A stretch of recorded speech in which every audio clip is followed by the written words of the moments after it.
الصلاۃ والسلام علیک یا سید الانبیاء وخاتم النبیین وعلی سائر الانبیاء وآلک وصحابک والاولیاء والصالحین۔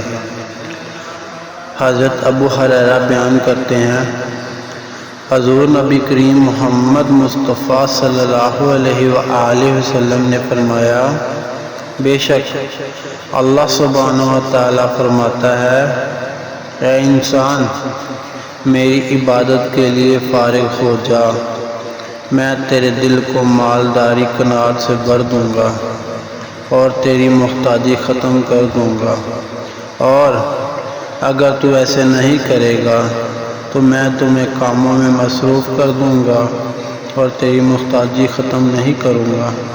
حدیث شریف مشکوات 5172۔ دل کو نرم بنانے والی باتوں کا بیان۔